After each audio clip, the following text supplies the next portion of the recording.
Thank you very much. Oh, please sit down and enjoy your meal. Thank you. John, thank you very, very much for that introduction, and through you to the team at the Regina Chamber. Thank you for hosting this event and for the invitation for me to be here today. Your Worship, good to see you, sir. Hello to all of the councillors that are here and colleagues in the legislature, and most importantly to the businesses of this city and to those who are working to make business even better in our capital city. Thanks for your attendance here today.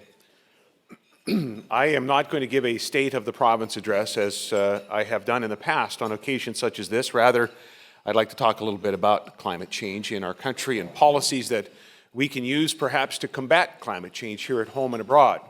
John's right, we are presenting a white paper on the occasion of this particular event here in Regina, and you can look it up on the government website. The white paper offers a basic thesis, if you will. It observes that in a broad sense, there are three responses a jurisdiction can take to combating climate change. In no particular order, the first one would be adaptation. And that's where governments would work with the private sector and the non-government sector to ensure there are policies and technologies in place that would assist jurisdictions to adapt to the reality of climate change. And I have sat across the table from premiers of the territories and heard their accounts of what climate change is doing right now, especially in the north. The Premier of Yukon, Daryl Pazlowski, originally from Yorkton, Saskatchewan, will tell you that the permafrost is melting in on a school, a relatively new school that's collapsing on itself. That's a manifestation of climate change. The Premier of the Northwest Territories could tell you, and he's told all of us, about the other evidence and the effects of climate change. In our country, there's not a lot of talk about this in terms of our response to this issue. The federal government, if you roll up all of their programs, has about $240 million worth of programming and support on the climate change front. We think the paper proposes that that ought to be a bigger part of the national focus. More on that in a moment. Number two, the second thing, perhaps again in no particular order, that a jurisdiction can do in response to climate change is that we could focus on technological solutions that actually do something about the problem, not just moving to renewables, but finding a way to clean up the transition sources of fossil fuel. And number three is a tax or a price. We can impose pricing or taxes to help mitigate emissions. This has been the preferred tactic, if you will, of our current federal government. In fact, I would suggest this, there's almost been a myopia around a focus on this particular part of the three-pronged approach we could take to climate change. Those three approaches, adaptation, innovation, and taxation. One of those I offer today, and our paper offers today, proposes to offer the least help to the worldwide climate situation at the greatest economic risk. That's the taxation. Another, innovation or technology, has the chance to offer the best result, the most help for the fight against climate change with the least possible harm to the economy. And that again is innovation. I want to provide a bit of context, though, for the discussion today. In the last few weeks, there's already been a pretty spirited debate about what's been proposed unilaterally right now by the Prime Minister and the federal government. And some have indicated that Saskatchewan's a bit of a laggard on the issue of climate change, and it's true on a per capita basis. We have significant emissions, 10% of Canada's total emissions. But the federal government has a table that they've released that I'd like to show you today that highlights the fact that Saskatchewan actually is one of three provinces who the federal government believes will see a decline in emissions by 2030. According to the federal government, there are three jurisdictions in Canada expected to post an actual GHG reduction from current emissions by that point in time, 2030. And by the way, that is without accommodating for the fact that Sask Power will move to 50% renewables by 2030, which will further improve those numbers. The truth is that we have been, you have been as an economy, moving towards greater efficiency and fewer emission reductions is manifest in this particular table. And it's interesting to note that the two other provinces that share this characteristic, an actual reduction by 2030, according to the federal government's information, are Nova Scotia and Newfoundland and Labrador. Both of those provinces joined Scott Moe, the Minister of Environment, in walking out of the meeting in Montreal a couple of weeks ago on Monday. There's some other contextual information that I want to share at the outset. Greenhouse gas emissions in Canada are expected to rise over the next 15 years from 732 million tonnes in 2014 to 815 million tonnes in 2030.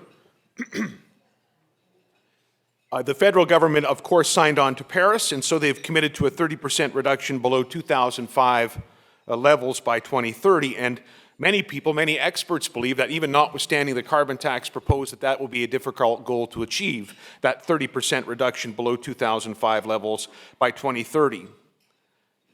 But I want to suggest today, for those who are concerned and very worried about the fact that Canada might not make that target, that there's probably something else we should be worried about with respect to the fight against climate change, and you'll see it in this next slide. Ladies and gentlemen, today there are 2,400 coal plants being planned or being built around the world, principally in Asia. These are not numbers from the government of Saskatchewan or even the government of Canada. This is according to a report released last December at the Climate Change Summit in Paris. Ladies and gentlemen, if all of those plants go ahead, they will emit 6.5 billion tons of CO2 each and every year. That is nearly 9 times Canada's annual GHG emissions. And that's just the additional emissions from these new plants on top of the emissions from the 2,300 coal-fired power plants already operating. Compare those 6.5 billion tons from those new coal plants to Canada's emission reduction target, which is represented on the chart, to be achieved by 2030. That target is a reduction of 224 million tons. That amount of carbon dioxide will be emitted in just 12 days of operation of these 2,400 new coal plants. Consider Saskatchewan's target, our contribution to emissions reductions. Be about 22 million tons of GHGs. That's a day and a half worth of emissions from these new coal plants that are about to be built. That is why, ladies and gentlemen, we're saying today that we believe Canada's focus needs to be on that second response to climate change. We need to focus on technological solutions. Even if the carbon tax successfully helps Canada meet its target, what will it have impacted the global climate change fight if those coal plants go ahead without, for example, post-combustion carbon capture or some other mitigating technology? Canada accounts for less than 2% of the world's emissions. It's about 1.6%. So the debate and the discussion in our country and the focus of the federal government has been about 30% of 1.6% of worldwide emissions. That's what all of this debate and all this discussion's about on the carbon tax. It's about 30% of 1.6% of global emissions. And in our province, we're responsible for about 10% of Canada's total. So now you're into 30% of 10% of 1.6%. I've been criticized for pointing this fact out. People mistake it, I guess, for a reason for inaction, an excuse for inaction. I want to tell you, on the contrary, ours is a call to action, to real action that will help the matter, that will help fight climate change. We have, over the last number of years, made the largest per capita investment in carbon mitigation technology in the Federation, perhaps in North America, perhaps in the world, a $1.3 billion foundational investment at Boundary Dam 3. That's generation 1 of this technology. What will generation 2 and 3 and 4 avail for those coal plants that might be proposed around the world? This is the question we need to be asking. This is the focus we believe that Canada should have, and not just on CCS, but technological solutions in general, including renewables that might apply to developing nations. In China, ladies and gentlemen, they've added 90,000 megawatts of coal power in 2014 and 15 alone. That's about 2/3 of Canada's total electrical generating capacity, and it came online in 2 years, and it came online from coal. The rate of increase in coal burning in China has decreased, but we were just there. They're going to continue to expand coal. Thanks to the University of Regina for being on that trade mission. We heard them tell us point blank they're going to continue to expand their use of coal in that country. Vietnam is adding 15,700 megawatts. Right now, that's 3 times SaskPower's generating capacity, with another 30,000 megawatts on the way. In Indonesia, they're adding 8,200 megawatts of coal. And in India,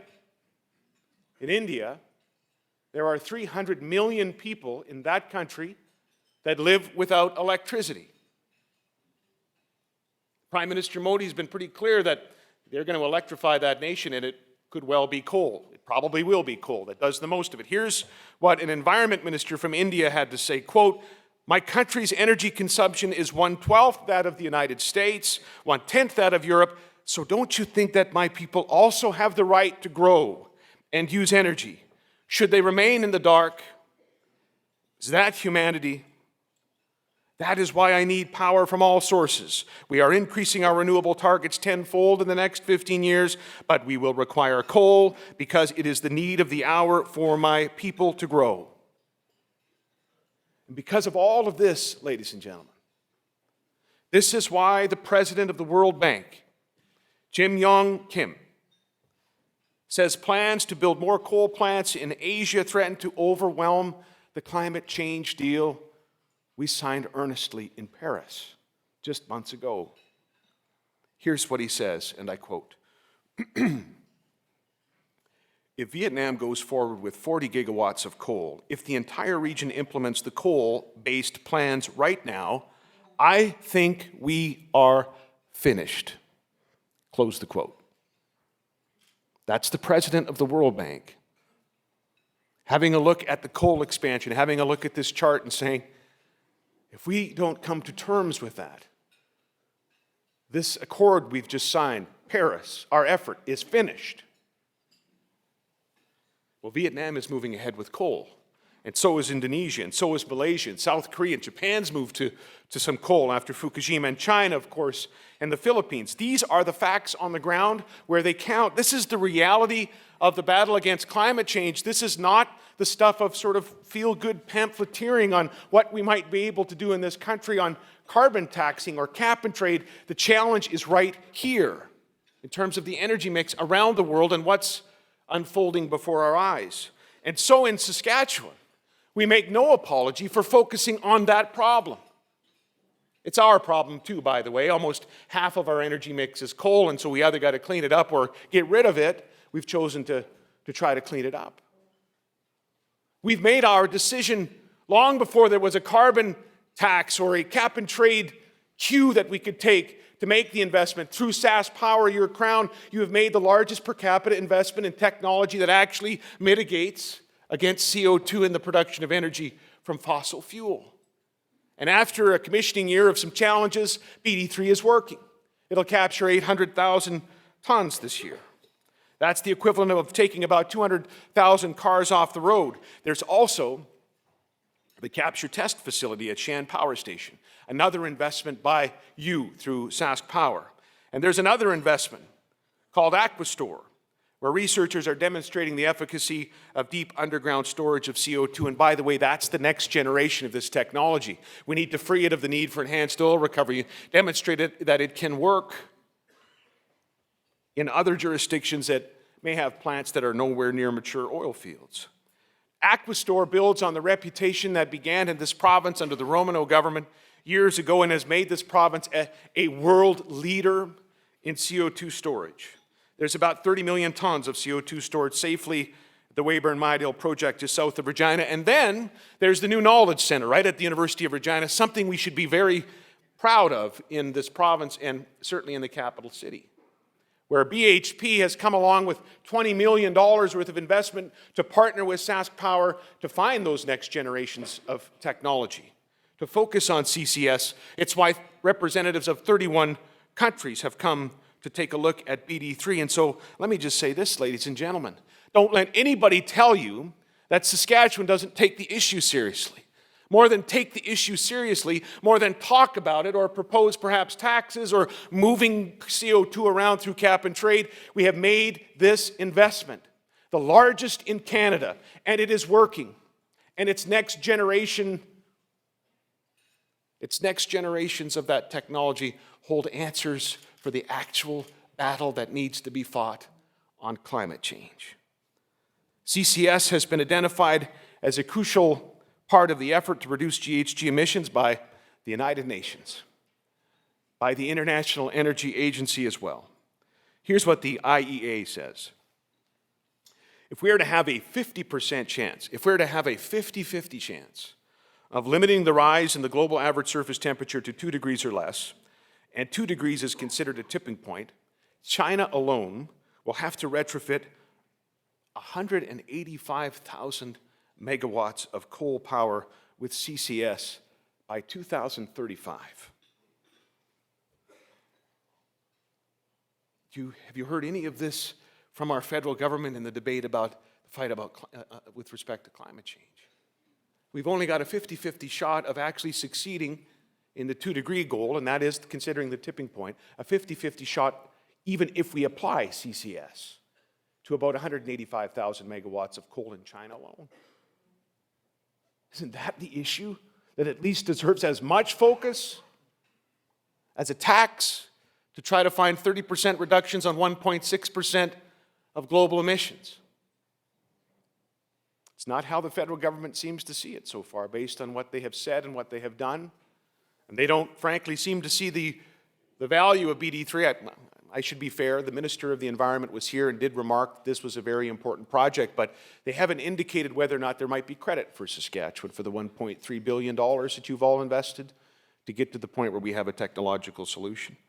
Neither have we heard yet from the federal government whether there will be recognition for the fact that our farmland, 40% of Canada's arable land in our province, absorbed 11.4 million tons of carbon in 2014, thanks in part to zero-till practices pioneered in Saskatchewan by our great farmers.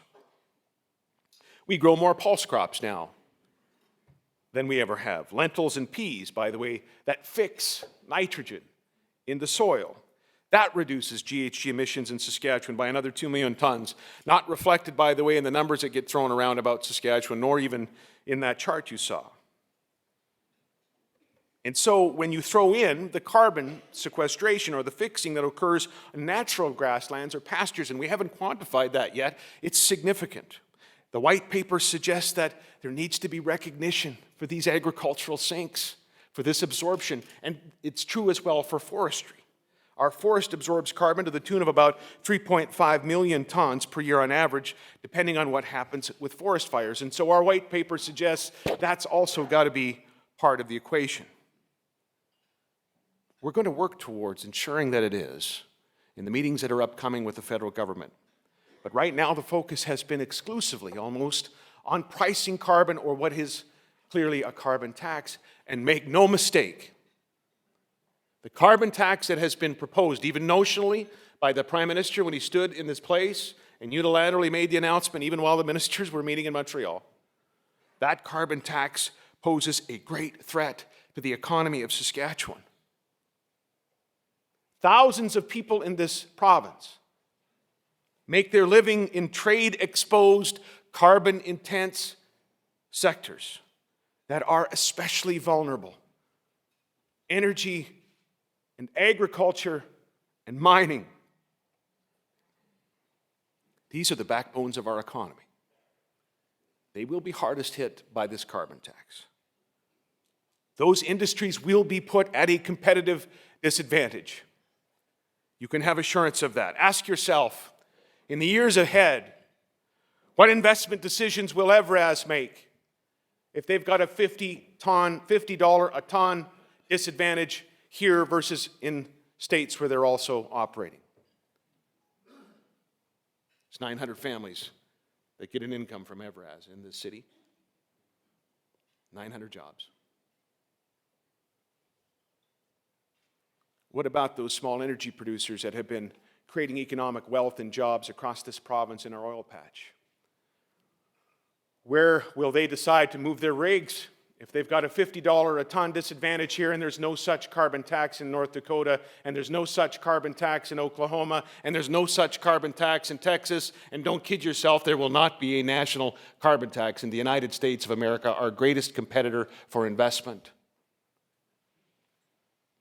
What about the ever-accommodating Vladimir Putin?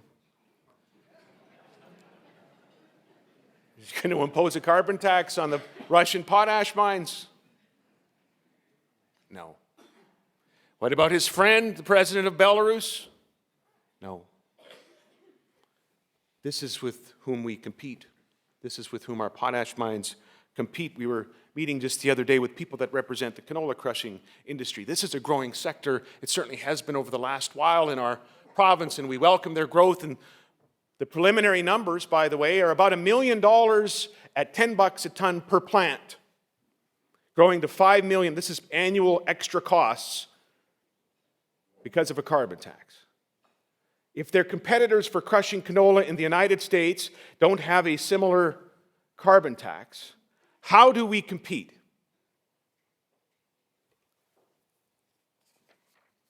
We've heard the federal government say, don't worry, this is going to be a revenue-neutral tax. You can give it all back. I think Mr. Goodale was on Gormley the other day saying, well, it's true that this carbon tax will take $2.5 billion principally out of those industries that we've just talked about, but you could give it all back and wipe out the income tax in Saskatchewan, which would be really helpful if people had a job and were paying income tax in the province of Saskatchewan.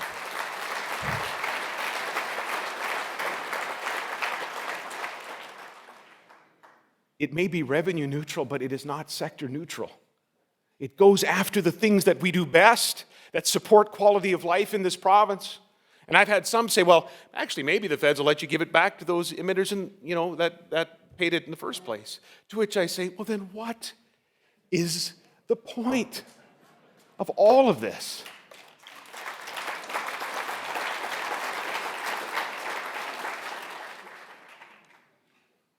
From a policy perspective, the carbon tax is like a sin tax. And we engage in that. There's the Minister of Finance right now. He's maybe even now calculating how much he's making off taxes on cigarettes. I don't know.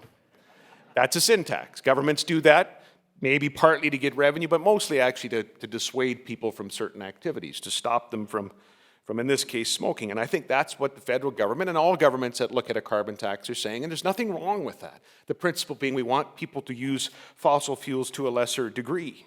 The problem, though, for us in Saskatchewan, and dare I say for this country, is that the consumption of fossil fuels is not necessarily all that sensitive to price.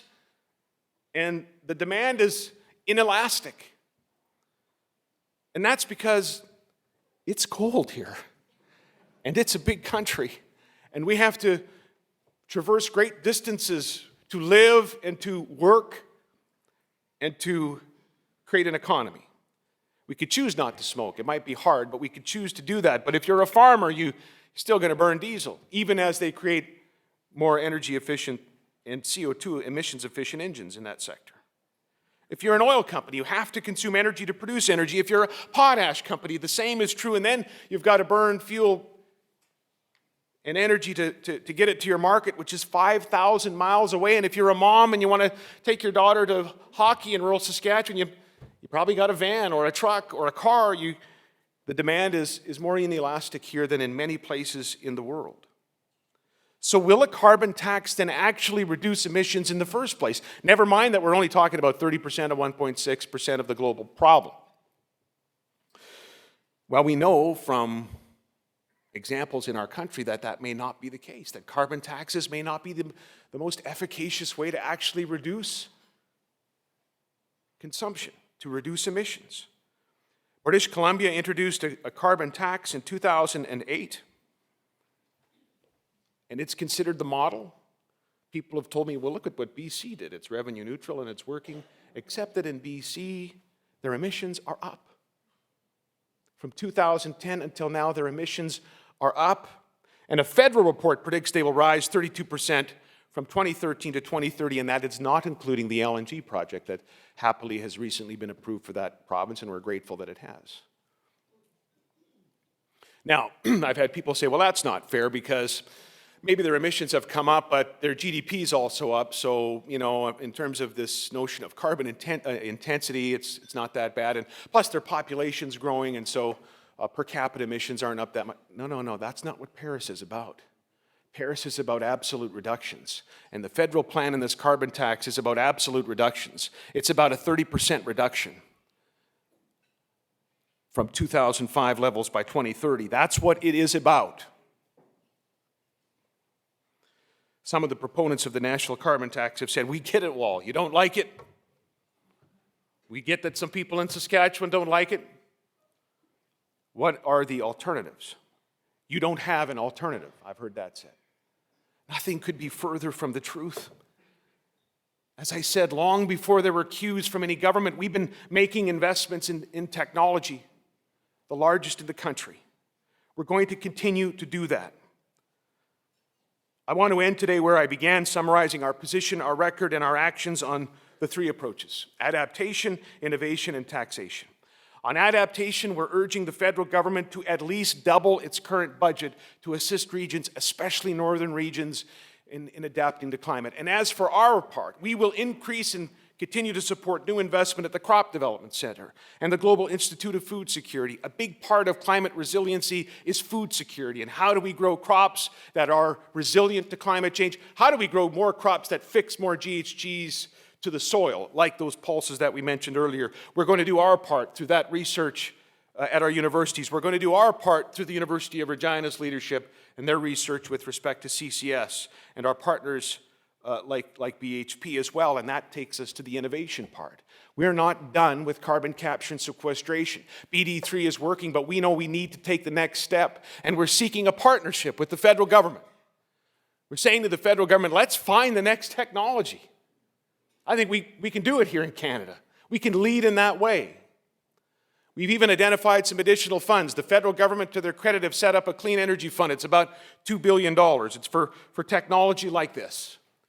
They've also announced $2.65 billion over the next 5 years to go to underdeveloped countries who want to fight climate change. We're saying the best thing we can do for those countries is bring that $2.65 billion back into that clean energy fund, and let's find better renewables, and let's find small modular nuclear reactors that will work, and let's focus on the next generation of CCS.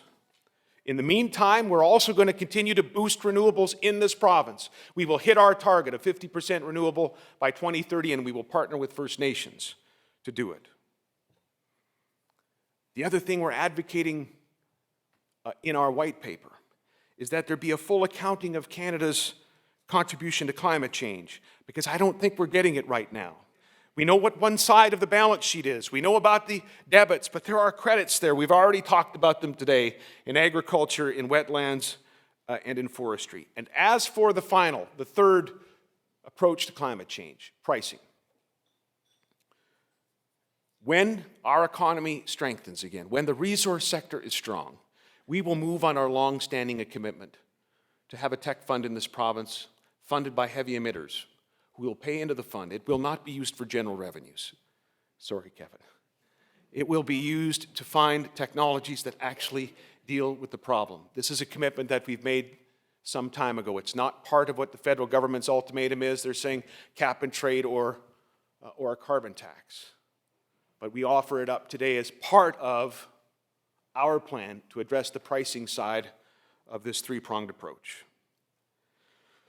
Ladies and gentlemen, in conclusion, what we have already done in this province and what we are about to do in the years ahead should demonstrate the seriousness with which we take the issue of climate change. Should demonstrate how we take our role in fighting climate change very seriously. But I am concerned that our federal government and perhaps some others in our country, that they're looking for something to make themselves feel better about climate change. even if they know deep down and intuitively that the carbon tax that's been proposed is not going to contribute to the planet's fight against climate change. It can't mathematically. What then are we prepared to risk for bromides and slogans and international cheerleading? We've seen some dangerously lazy thinking from some who've commentated on it, those thought to be opinion leaders. The Toronto Star columnist Paul Wells acknowledged that there will be an impact on farmers, which was a good step. But he wrote that that shouldn't be a problem because, quote, here again, there are highly efficient combines on the market and their relative value just increased, close the quote. Except that the lentil farmer in the United States has got a $50 a ton head start over the lentil farmer in Saskatchewan. It doesn't matter what engine's in the combine. Jim Wickett, chair of the Western Canadian Wheat Growers Association, had a problem with a letter, and he wrote to the Toronto Star that even if machinery manufacturers invest more R&D to make engines more efficient, his competitors in other countries will get to buy those combines too without the burden of paying carbon taxes. And then Jim ended his letter with this, quote, I'd like to invite Mr. Wells to visit my farm. We'll lean on the tailgate, and we'll crack a few beers, and he could tell me which combine I should buy. And then I'll stop worrying about carbon taxes. Much more serious and of greater concern to me was the conversation that I had with our Prime Minister, who I believe is earnest about this issue, who wants to contribute to the fight against climate change. But I talked to him the day after the surprise announcement, and I asked him more than once for a federal economic impact assessment that he might have done before he stood in his place in the House of Commons and announced the biggest change in how we tax our economy.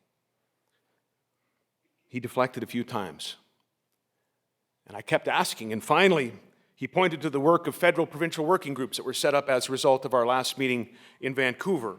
And later his environment minister sent links to the documents he must have been referring to our environment minister, except they weren't. They were not an economic impact assessment of what they've announced.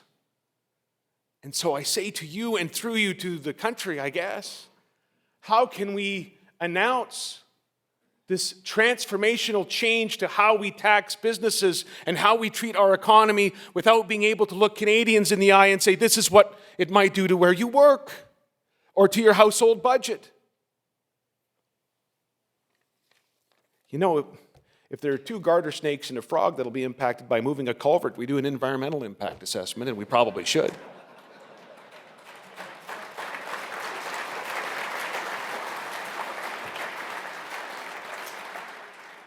So either the federal government has decided to just bully ahead with this plan, notwithstanding what the impact might be on jobs, or maybe they don't want to know the answer.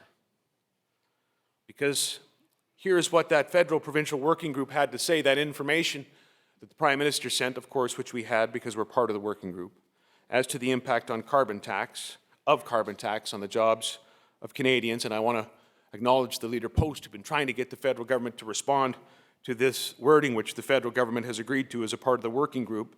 And here's what the report says. When their competitiveness is affected, Canadian firms may face pressure to reduce domestic production or shift production/investment to a country that has not yet priced carbon at a comparable level. And so economists call this apparently the comparatively benign term they use is carbon leakage. The wording later goes on to talk about how people are going to perhaps have to move to transition employment. And that's maybe economists' benign language for you lost your job.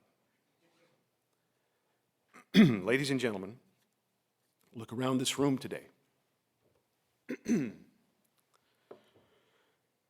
You will see the faces of people who work with and represent organizations that themselves represent millions of dollars worth of investment in our capital city, in the region, and in the province of Saskatchewan. More to the point, look around the room today. You will see the faces of people that represent thousands of working families, thousands of jobs represented in this room. Think about those jobs as you look around. Which one of them is expendable? Which one of them is expendable to carbon leakage? Which one of them is expendable in the name of a federal carbon tax, the due diligence for which has not been done, whose efficacy is highly questionable, and whose myopic focus is on 30% of 1.6% of the problem? Which one of them is expendable so that we as a country can feel good about our efforts on this front? I'll answer the question. Not one of them. Not one of the jobs.